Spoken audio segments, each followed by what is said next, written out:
The world's a dangerous place. Get the industry's original and most trusted laser sighting system from Crimson Trace. A laser and light systems will enhance your effectiveness and help keep you and your family out of harm's way.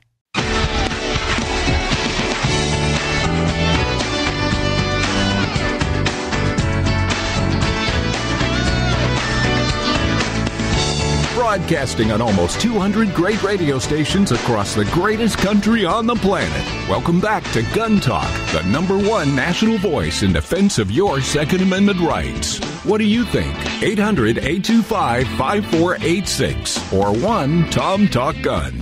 Now, here's Tom Gresham.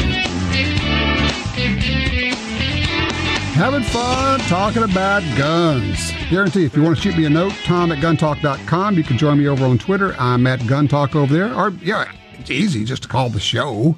1-TOM-TALK-GUN. Get you in here. Pretty darn easy.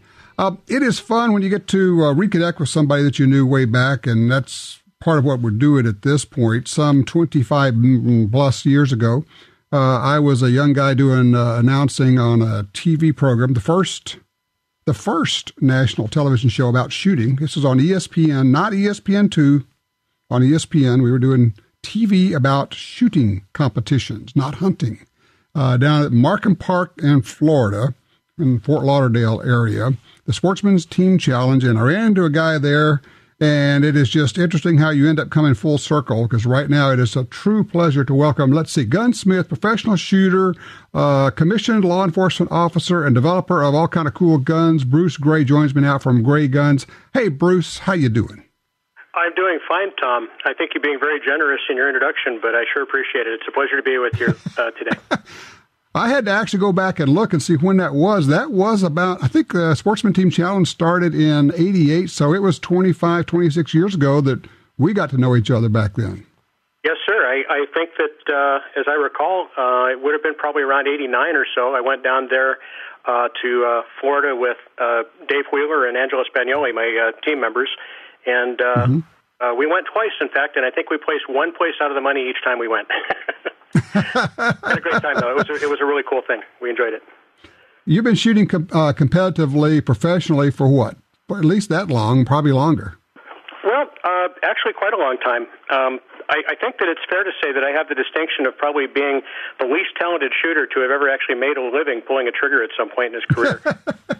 And that all started around 1974, actually, 75, right in there. I started shooting some PPC and some kind of proto-IPSC, if you will, in Northern California, where I was originally from. And once I failed statistics at university and realized that a career in oceanography wasn't for me, I took up gunsmithing as well. All right. So you have been tinkering with guns pretty much all your life, which we're going to fast forward through an awful lot of that. We'll talk a little bit about Gray's guns in just a minute.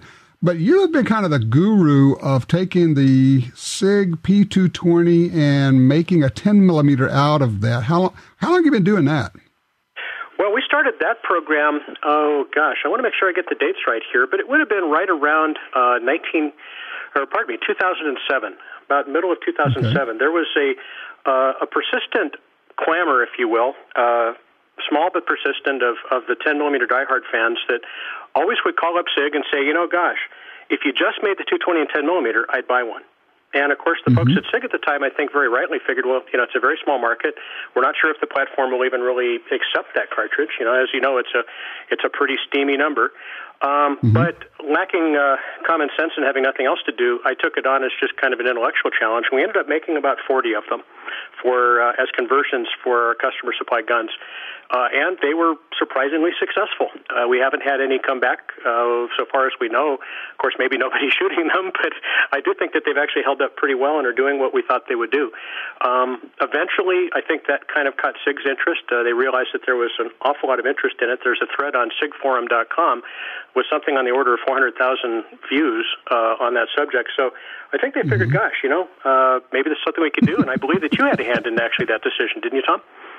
Well, who knows? I mean, I'm sure I was one of many, but I've been talking to him for 3 years and saying, guys, I want to do the next Gun Talk gun. The last one was a 1911 10 millimeter, and we want to do something that's a little bit special.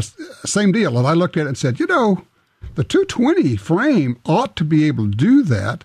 and then kind of piggybacked with some of the work that you'd been doing, and I just kept bugging them, and I'm sure other people were doing it, and it's one of those that all the events came together at the right time, and so they said, yeah, okay, we're ready to do it, and I said, all right, all I want is a limited run. I don't want this whole big deal, Other people are going to have the full run, and so I told you in a note earlier this week, you're an inside the gun guy. You make things work. I don't know all of that. I'm an outside the gun guy. So I spec out things like sight, safety, grips, those kind of things, make it look good and have those features depending upon you to make it run right. So that's what we did with the GT20.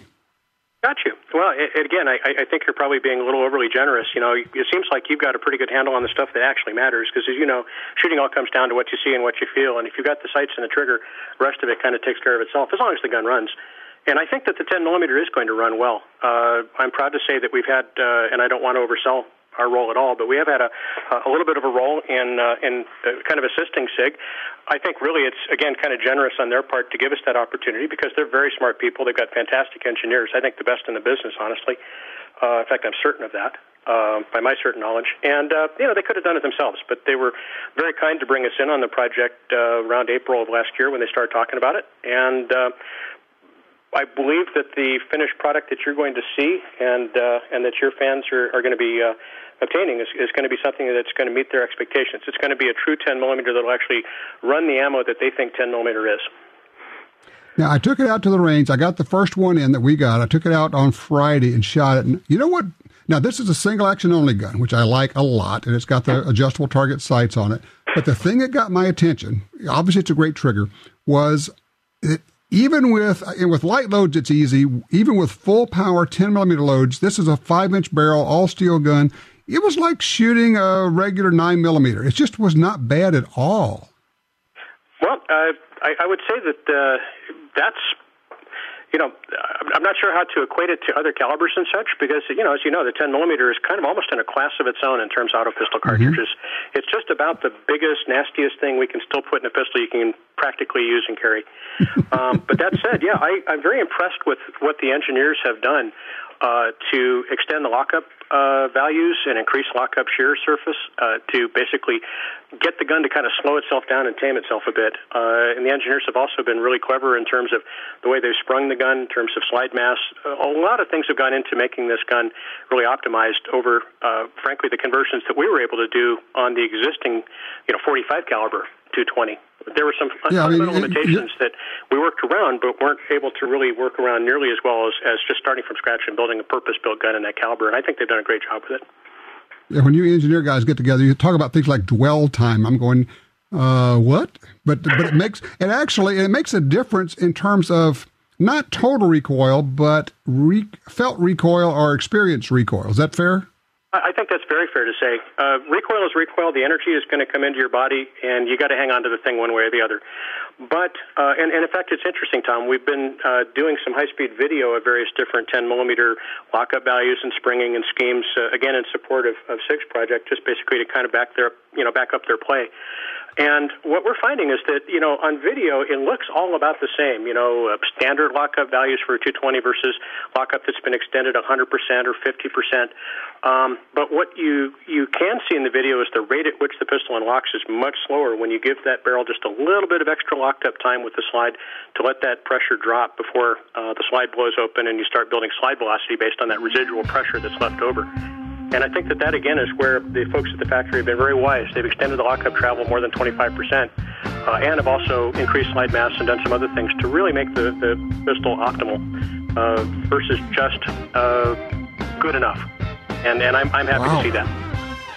All right, Bruce, hold on a second. We're going to take a quick break. Next, we're going to talk a little bit about the P320, which Bruce is high on, and also some competitive shooting news that you're going to want to hear about. If you want to join us in this conversation, or if you're a 10-millimeter person, guy or gal, by all means, give us a holler. 866-TALK-GUN. Be right back with more Gun Talk.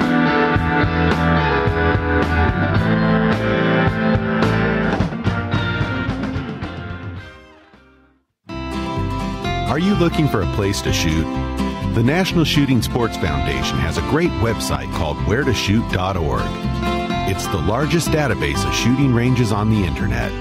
It's also a great resource for shooters where you can find video tips, printable targets, and a lot more. Find it online at wheretoshoot.org. And while you're there, download their free iPhone app. That's wheretoshoot.org.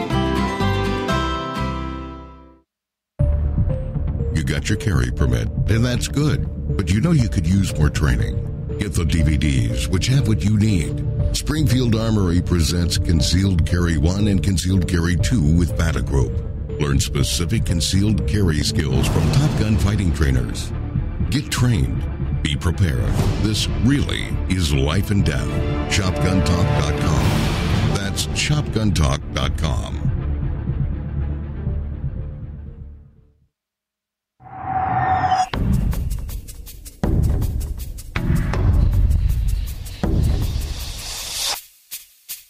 The Smith & Wesson Bodyguards. Carry more comfortably, walk more confidently. When it comes to personal protection, nothing beats a Bodyguard. Choose the lightweight, compact, and concealable Bodyguard 380 pistol or the Bodyguard 38 revolver, both with a built-in laser sight. The Smith & Wesson Bodyguards. Carry more comfortably, walk more confidently.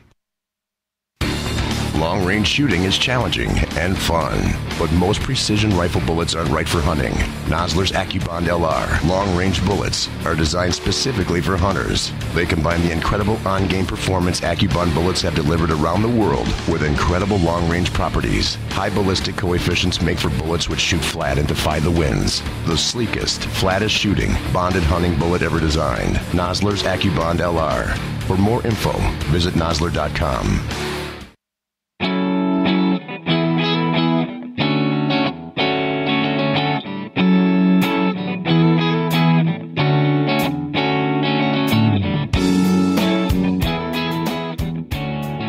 All right, back with the Tom Gresham 866 Talk Gun.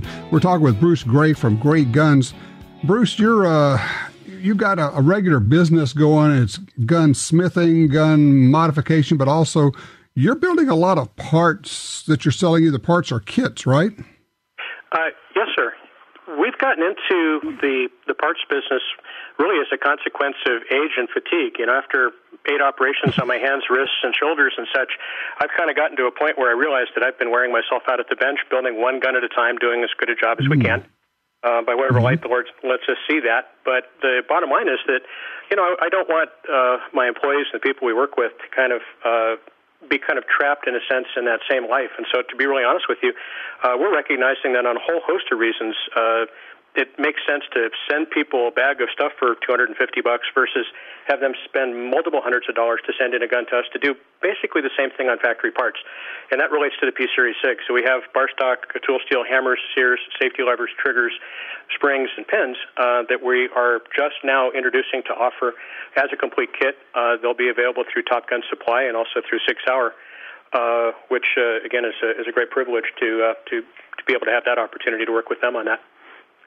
All right, now let me ask you, when we had lunch together at the SHOT Show, you asked me about, did I shoot the P320? And I said, yeah, I went out and shot it. You know, it was okay. And I just kind of like blew it off. And you stopped me. You said, wait a minute. Said, this is a really fine handgun. You need to take a closer look at it. So tell me what it is about and trust me, I go with what you say because I trust you, because I only had a chance to shoot 2 magazines through it. So, you know, it's kind of one of those real fast deals. What is it about the P320 that has gotten your attention? Well, first and foremost, you know, it's made by SIG, and I have to disclose, you know, that I have skin in this game. You know, I'm privileged to be in a position where I can work with SIG, and we work on a lot of 6 Hour products. I think I'm proud to say we're the leading shop for that type of work. So certainly I have a vested interest in seeing this pistol be successful. But that said, I was a little skeptical first time I took it apart. Me and my crew sat around, and I think it was Rick Holm, our HK gunsmith here, looked at it and said, gosh, it's full of stuff that looks like it came out of a VCR player. You know, it's really kind of an interesting, unusual design that took us a little bit of had to kind of get our brains wrapped around it. It's not really conventional in the usual sense in terms of the way the trigger works. Once we've learned the pistol and started working with it, we really became very high on it. I got to tell you, it's an extremely robust, very simple, very substantial pistol that I think has every promise of being as durable and reliable as any other striker gun in the market. And in fact, I think it'll outcompete any of those pistols, basically, when set up correctly. And as a factory gun right out of the holster, I don't think you can ask for a better duty gun. I really, truly believe in this pistol. I really do. And you're really doing some work on getting this gun ready for competition, aren't you? We are. Going back again to around April or so, we had a conversation with some of our friends at SIG about the potential that this pistol has for USPSA production competition in specific. Until recently, SIG hasn't really had what most shooters would perceive to be a really, truly strong player in production division, kind of stock gun competition, with service pistols. The 226, I think, is a fantastic platform. I personally shot one pretty well when I was Sig Sauer's factory shooter going back a generation ago. But the reality is that most shooters in this country really have gravitated towards striker guns with a few exceptions. And I think that SIG, eventually realized that, they needed to get into that market and have something that not only would just kind of fill a square for them, but that would really, truly be successful, something better than what, perhaps was out there. And so they put a lot of effort into the 320 to really make it that.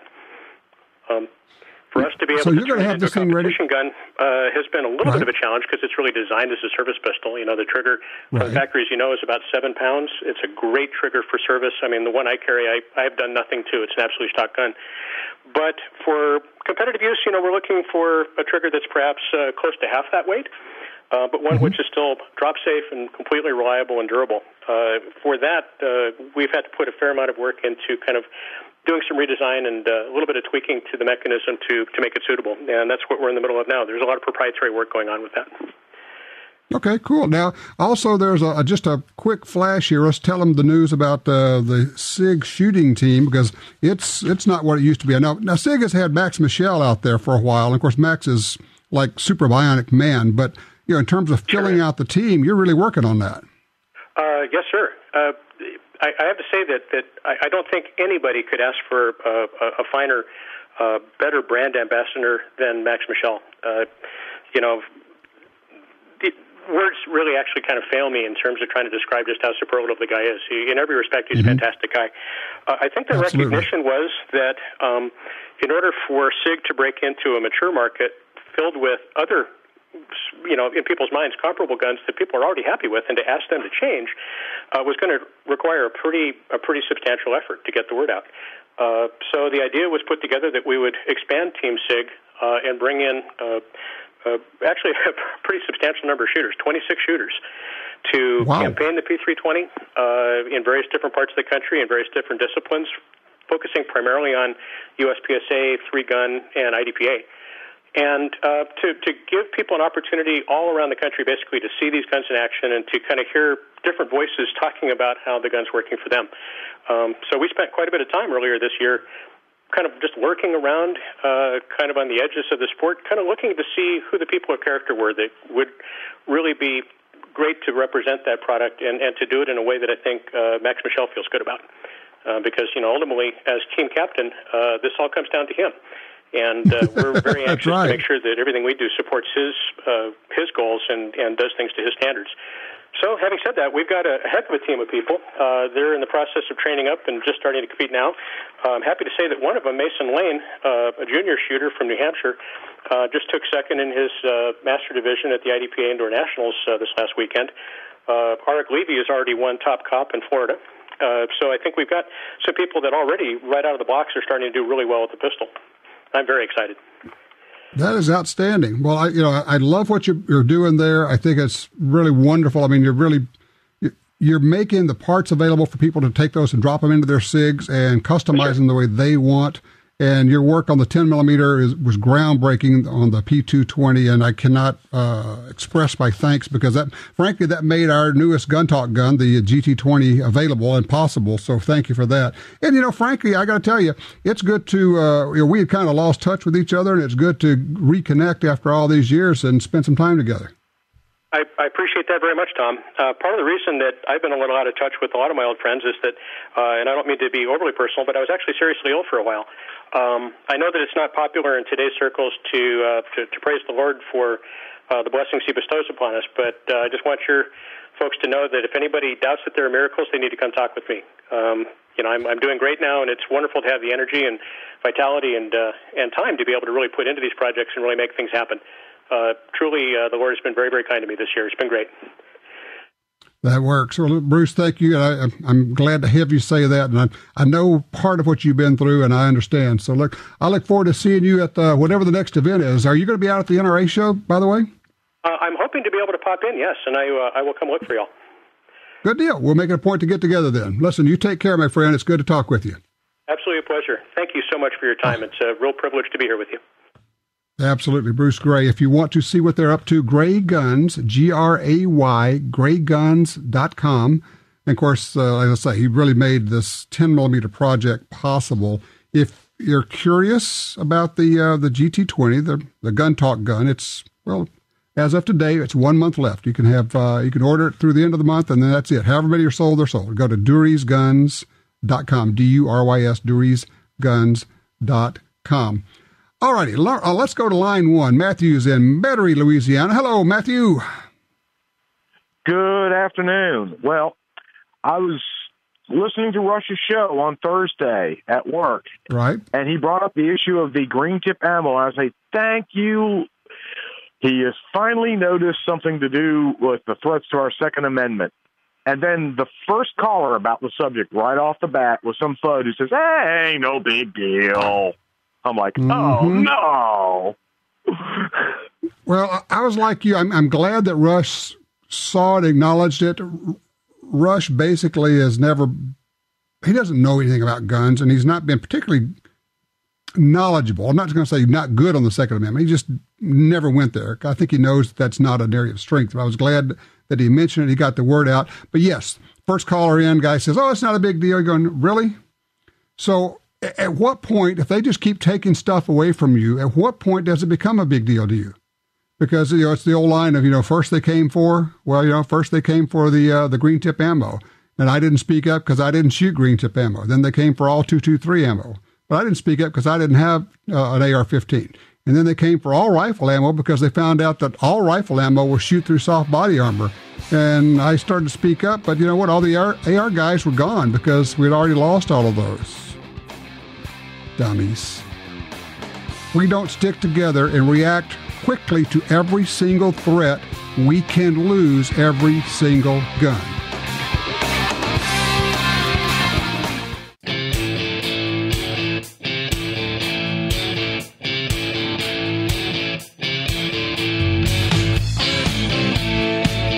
Covering all aspects of gun ownership every week on this fine radio station. You're listening to Gun Talk with Tom Gresham. All right, back with the 866 Talk Gun. 866 will get you in here. Let's see here. Did you see the news that the feds have declined to go after hate crime charges against George Zimmerman? Let's see. Let's review. George Zimmerman, Trayvon Martin. Trayvon Martin is on top of George Zimmerman, pounding his head into the concrete after announcing that he is going to kill George Zimmerman. As a result of this deadly assault, George Zimmerman chooses to not die and shoots this great big guy on top of him, pounding his head into the concrete, whereupon Trayvon Martin expires.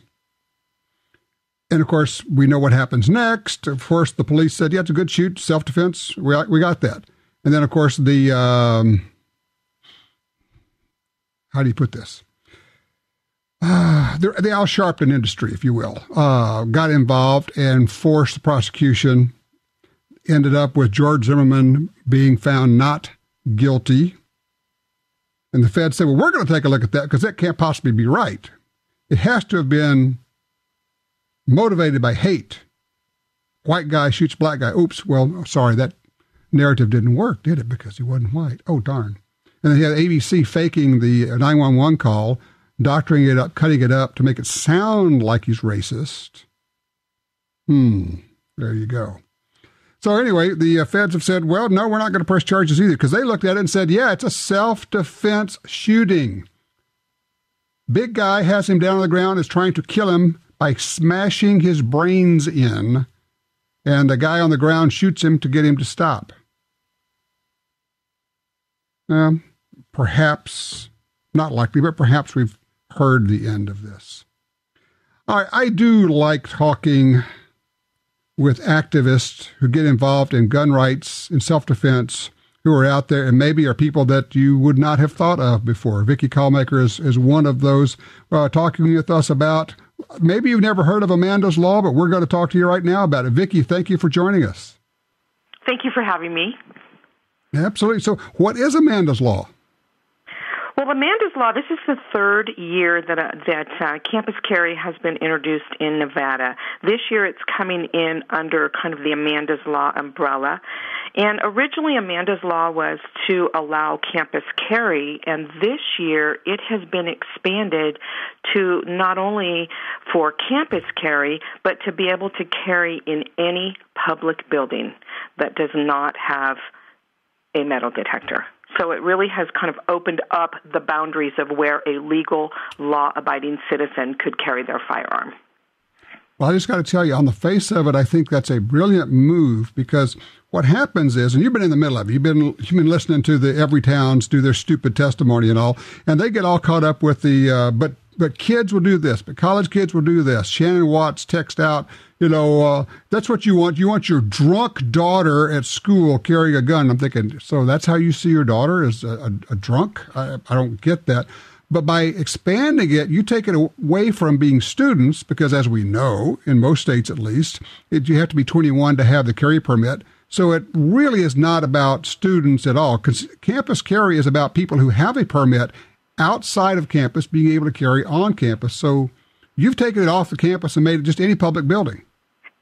Absolutely, we have done that, and Amanda's Law is absolutely not about rape. And I think that is the hot topic right now, rape on college campuses. But I'd like to just share with you something that's happened over the last 2 weeks to us at 1 Million United. So there is a sign at the legislative building here in Nevada, and it reads, "No firearms are allowed in this building without the approval of the director of the Legislative Council Bureau." So we decided, well, who is this director of the Legislative Council Bureau? And we found out who he was. His name is Mr. Rick Combs. We have approached him and had multiple conversations with him asking that we be allowed to carry our firearms in the legislative building, which is a public building. It is the people's building. This gentleman has the ability to grant us that right, but has chosen not to. And we're just going to take this as far as we can take this. This is the people's building. And under Amanda's Law, if it were to pass this session, we would be able to carry in that building. So it would be a moot point.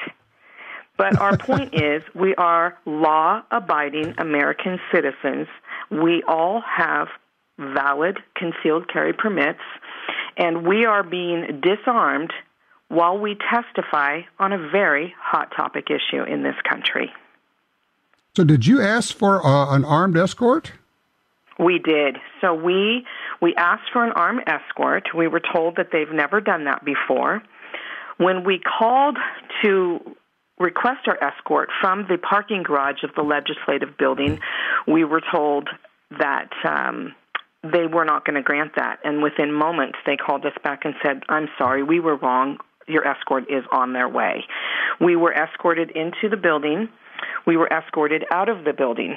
But as you probably know, sir, there is a Supreme Court ruling, Warren versus the District of Columbia, which clearly states that a law enforcement officer does not have to protect us. Actually, there are many court decisions that say the police have absolutely no legal obligation to protect anyone. Correct. So now you have provided us an armed escort. So we asked for that armed escort. We asked for it to be put in writing that that armed escort would, in fact, protect us. And, of course, as you can probably imagine, they're not going to put that in writing to us. No. All right, now let me ask you, who is the group? What is the group that you're with that's putting this together? So it's my organization called 1millionunited.com. And 1 Million United was founded last year, and it's really just taken off, and we've taken on a variety of causes. And, you know, I'm personal friends with Amanda Collins, and she just recently moved to another state, so unfortunately she's not going to be able to testify this week on her behalf, so we will be doing it for her. Okay, and for people who want to know more about the group and what you're doing, what's the best place online for them to find you? Well, the best place for them to find us would be at 1millionunited.com. You can click on the Amanda's Law tab, and under that would be gun legislation. I would encourage all of your listeners to, you know, write to their senators, write to their assembly members, and support campus carry. Tell them they want Amanda's Law in every state. And I will make a promise to your listeners, if they want to send me a personal email at info@1millionunited.com, I will take those emails, put them on a Word doc, and submit them as testimony when I testify on Thursday morning. Fabulous. Give the email address out again, please. That would be info@1millionunited.com. That will work. I sure appreciate it, Vicki. Thank you so much, and I applaud what you're doing. Carry on, so to speak. Thank you so much. All right, you take care. 866-TALK-GUN. When we come back, we're going to be talking about 10 millimeters. We're going to be talking about lasers, and we're talking about the things that you want to talk about. If you bring it up, we'll talk about it. 866-TALK-GUN.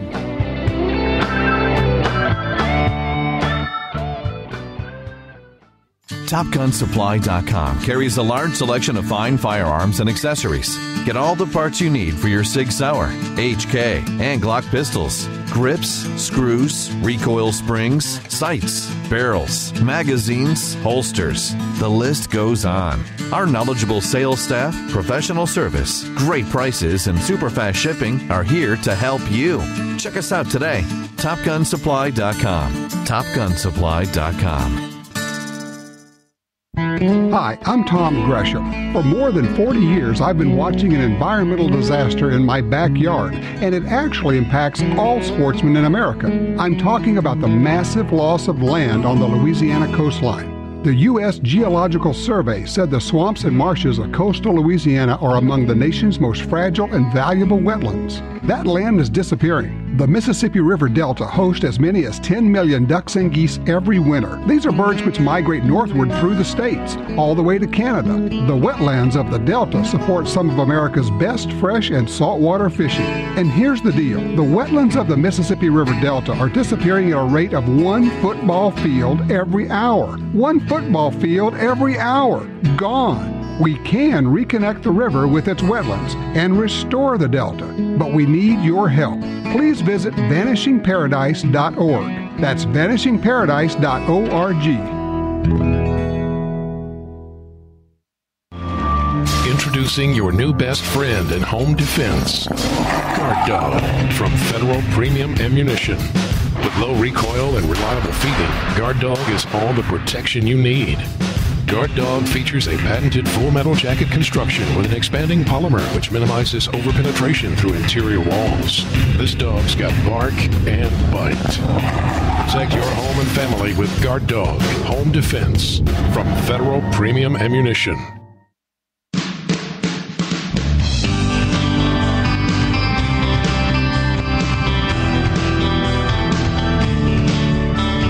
All right, back with you. Lots of calls coming in right now, so you can join us, 866-TALK-GUN. Line 3, Jim's with us out of Nebraska. Hello, Jim. You're on Gun Talk. Yes, good morning, or good afternoon, I guess it is. I wanted to ask about a green laser. I was reading an article in a magazine. They were talking about a green laser on a rifle, an AR-10. And one of the things they said that this green laser, it was a Class 3A is what they called, and they said it was the strongest laser you could get that wouldn't hurt your skin or your eyes. And at 100 yards, they said they could be used from, in a bright daylight situation out to 100 yards, in dim light a long way out. What size will that dot be at 100 yards? Do you know? Well, of course, it depends upon the manufacturer. So, I mean, it's completely dependent upon the manufacturer. Okay. So I don't know exactly, but generally speaking, if it's a single dot of laser at 100 yards, you're still talking about, I don't know, maybe an inch or two. It's not big at all. Oh, okay. Thank you. That's what I wanted to know on that. I have been a owner of a 10 millimeter 1911 style pistol. Yeah? I don't own it anymore. I'm a hand loader. The brass just got away way too far. You could never find the stuff. And we didn't mention that. It will fling brass like crazy. Yes. Yes. Other than that, a great cartridge. Now, will this? I heard your guest say that the dwell time had been increased on the SIG. Mm-hmm. Is that making a big difference in how far it'll throw the brass? I think it will, and I will have to tell you honestly, when I was out Friday shooting this video, I didn't pay any attention to where the brass went. I was so absorbed in target and sights and everything, I just didn't even look. And we were in a pretty big hurry out there, shoot the video and then get it back into the studio, so I just didn't watch. My guess is that, yes, slowing down the slide velocity, which is part of it, maybe a heavier spring, and this dwell time should reduce the flinging of brass. The first ones we shot a couple of months ago, I mean, it was throwing brass 30 feet. I mean, no kidding, 30 feet probably. Wouldn't you say? Three times as far as a 45. Yes, I think that's exactly right. I would say probably in the 25 to 30 feet, so exactly right. Well, look, I appreciate it. By the way, on that laser won't hurt your eyes, yes, they call them eye safe, but I wouldn't like you do a self-eye examine with your laser. That probably wouldn't be a good idea. Don't be staring into your lasers, everybody. Thanks, Jim. I appreciate that. All right, line 2, Rick's with us out of Visalia, California. Hello, Rick. Hey, Tom. Listen, I just want to start off by saying how much I appreciate your show. I cannot... words just don't cover it. I've learned more in the last 6 months listening to your program than I probably ever learned since I'm 70 years old, and I became a deputy sheriff in 1976, and I've been carrying ever since then. And I see no carry zones and no gun zones, and all. I ignore them. I go in if they don't know it. It can't hurt them, and I wouldn't hesitate a minute to use it if I had it. Rick, one of the things I find, and I'd love to get your take on this, I find that people who are or have been law enforcement officers have a much more realistic view of just how bad people are, and a lot of other people in this world live in a fantasy bubble and see the world through rose-colored glasses, and they just don't know. But my worst experience as a deputy sheriff was having a 6-year-old boy come out holding his dad's .357 when we were telling him, if you don't settle down, sir, we're going to have to arrest you. And he had the gun down beside him, at his side. He was 6 years old. He said, "You're not taking my daddy anywhere." So I assume that's a nightmare. They have to understand age doesn't mean anything. You know, if you've got a gun, it's dangerous. Boy, that's a tough one. I appreciate the call, sir, and as I say, carry on. Line 4, Daniel's in Mississippi. Daniel, you got a question about the 10? Yes, sir. How does a 10 millimeter compare with a 40 caliber? Well, the 10 millimeter came first, and the recoil of it was a bit potent for some FBI agents. The FBI adopted it after the Miami shootout, and so they developed the 10 millimeter after the 40 caliber after the 10. The 40 is a weak 10, is all it is. It's an underpowered 10. The 10 is somewhere between a .357 Magnum and a .41 Magnum, and the 40 is obviously a good bit less. So probably a 10 to 20% increase, I would just rough guess to go to the 10. It is a significantly more potent caliber, a good bit more velocity than a 40. And as such, it hits hard, shoots long, and has some recoil when you're shooting it, but that's just the way it is. You want more power, you got to put up with the rest of it. It's pure physics, and you know what? That's one of the reasons that a lot of us really do love the 10.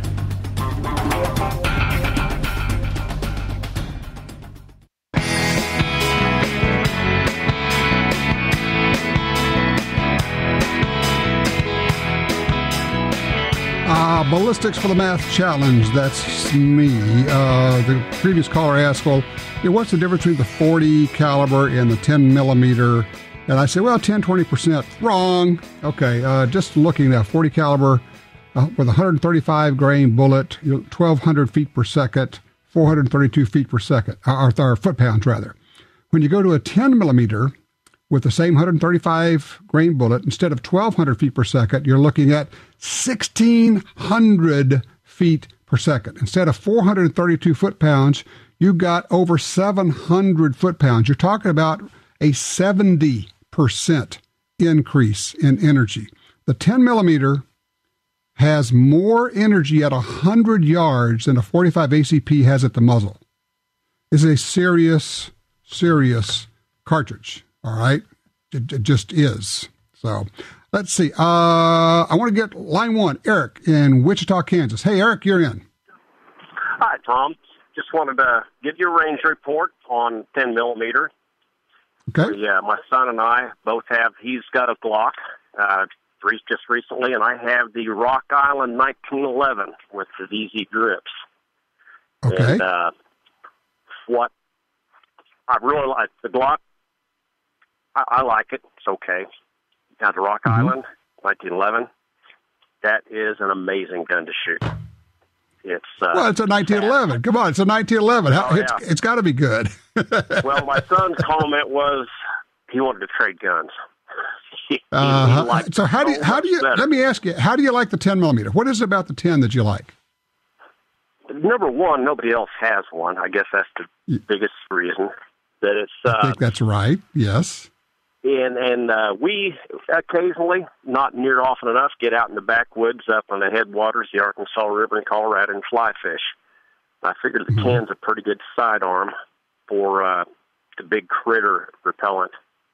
And I would agree. If you're looking for a bit, actually, of all the semi-autos, I think if you had to protect yourself against a cougar or a bear, a 10 millimeter with the right loads would be a great choice. I agree wholeheartedly. Other than that, I would have to go to a revolver to get the kind of power I'm looking for, and probably a 41 or a 44 Magnum. Yeah, and that was the final decision maker. And 44 Mag is what was generally the carry gun for that. But I like I can sure reacquire and shoot quicker with that 10. Yep, there you go. Look, I appreciate the call. I want to very quickly, line 3, Tori is with us out of Washington. 10 millimeter question or comment. Tori, go. Yeah, I'm looking at the double tap ammunition for carrying in the woods. And they have the 200 grain hard cast that comes out at 1,300 feet with 750 pounds of energy, and the 230 grain hard cast that comes out at 1120 with 641. What's the difference in besides the 30 grains on those two? I would have to go. Yeah, I would have to go back and look. My preference is going to be for a little bit lighter bullet going fast, as long as you're using the hard cast bullets, because they're going to penetrate like crazy. Hard cast bullets just keep going and going and going. They really are the Energizer bunny of bullets. Lots of penetration, almost no expansion, but you don't need it. If it's a good bullet, it keeps going. So probably I would go with the 200 grain. Now, we did shoot some 230 or 235 grain loads, double tap ammo on Friday, but the equalizer loads, that has 2 projectiles. Now, that's fascinating. I like the idea of the 2 projectiles for a defensive load. Not sure about in the 10. I don't know. We're going to have to get Mike McNett on here and find out what the thinking is behind that. Because I want a single projectile, I think, for a self-defense against a bear or a cougar. But the 2 bullets, man, that's a cool load. If you've never shot the equalizer load, you got to try those out. When we come back, we're going to be talking with one of the very best professional shooters of all time. Simply one of the best. He's the guy, when everybody says, is he as good as? This is the one that they compare their shooting and everybody else against him. Be back with more Gun Talk.